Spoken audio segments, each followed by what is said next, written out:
AP Classroom, problem number 9, dealing with inheritance with the parent, child, and grandchild class, which extend their superclasses. I have a trace that I've done through BlueJ. I've taken each of these classes and I've typed them into BlueJ, and I'm about to show you how you can use BlueJ to trace all of the method calls and justify why the output for PQRTS comes from option D of these choices by instantiating a grandchild object and using it to call the method named first. Okay, so here we are tracing the AP Classroom problem number 9 I gave you from the inheritance problem set, and I have all of the classes that are displayed here and the final output.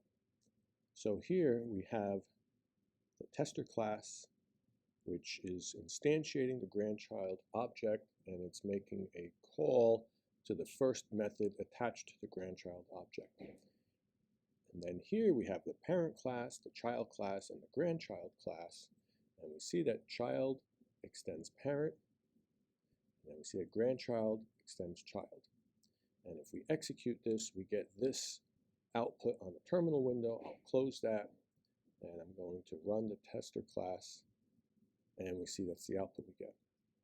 But we're interested in tracing this, each of the method calls. So in our tester class where the main method exists, the line where the d.first method is called, line 7, I'm going to click on the number 7. See that little stop sign that showed up? That little stop sign is going to call this debugger. So I'm going to close this, and you're going to see that now when I execute this main method, when it gets to this stop sign, it's going to open up the debugger so that we can do a trace of all of the method calls from this point forward. So I'm going to call the main method. I'm going to execute it. Here the debugger pops open, and what we want to use is the step into button. The step into button will take us through everything. So we see the local variables here are the string array A, which is what I put in the parameter of the main method, and then the grandchild D, which is what's instantiated here. So we have those two in memory, and then the stop sign hits. It didn't make the method call. Now I'm going to hit the step into. When I hit the step into, we see that the tester class main made a call to the grandchild first. So this call sequence is all of the methods that are being called. And once a method is called, it hands over control to the next method that it calls, and so on and so forth. And once a method completes, it relinquishes control in the reverse order that it gave control.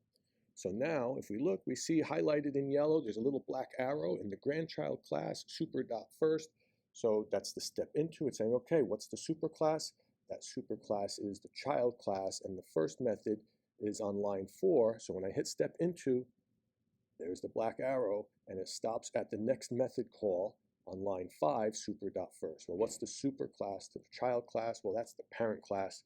So it's going to give me that next black arrow is going to show up in the first class here, and let me take that stop sign away. It should put a black arrow at line 4 when it's doing the system out call to P. So I'm going to hit step into, and there's that black arrow. And as soon as I hit step into again, that P should show up in the terminal window here. The terminal window is blank right now. So we hit step into, and we see that the P is printed, and the next line is to the second method. All right. Let's go back to our call sequence down here. We have the tester main method, passes control to the grandchild first, which passes control to the child first, which passes control to the parent first, but parent first is now going to call second. Who is it going to pass control to? You hit step into, and you see grandchild second.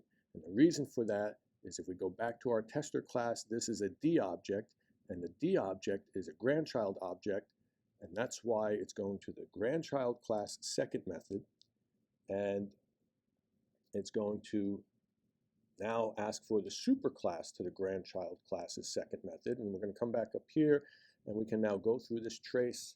We see, okay, it's making a call to the superclass to the child, which makes a call to the superclass to the parent. So now we can look back at our call sequence. We went from main to grandchild first, to child first, to parent first, to grandchild second, to child second, to parent second. We have all of the call sequences. None of them have completed their task yet. Once they start to complete their task, these should start to regress. So if we look at the second method in the parent class, after it prints a Q here, that method is done, it should pass control back to the method that called it.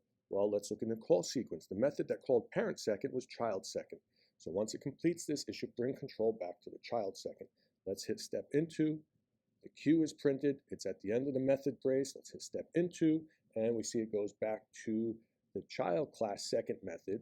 It already completed the call to the superclass second. Now it's going to print out an R. When we hit step into, it'll print that R. Notice in the call sequence here that the parent second is gone. Once we finish the child second, that's going to disappear because it's going to relinquish control back to the grandchild class. Let's hit step into. It's at the end brace of the second method for the child class. The next time I hit step into, this call sequence should lose the record of child.second. It's gone. It's relinquished control back to grandchild second. Now that it's completed its call to the superclass second, it's on system out print T. That's where my black arrow is. When I hit that step into, my T should show up after my R. There's my T. It's at the end of the method. I'll step into again. After I finish this second method of the grandchild class, it will disappear. It's going to go back to the parent first method. Well, let's go back to the parent first method. After it completes the second method call, it's going to relinquish control back to the child first method. So let's go through these steps. Okay, there's my black arrow in parent. It's at the end of the class. When I hit step into, it should bring me back to the child first method and go to the end of the class here at this brace, line 6. There it is. There's my black arrow. It's at the end of this. Once we finish this task, we see that the child.first sequence will disappear and relinquish control back to grandchild.first. Let's do that. Here we are, and now it's getting ready to print that S. Once it prints the S, it'll be at the ending brace for the first method in the grandchild class. Let's print that S. Here we are. Once we hit step into, it will be done with this method call, and it will bring control back to the main method. And now the main method is ready for its next task. And we see that we're at the end of the main method, and that is the end of our program. And it says main is finished. So that takes us through all of the call sequences. We were able to actually track and follow the call sequences and the outputs through the entire process.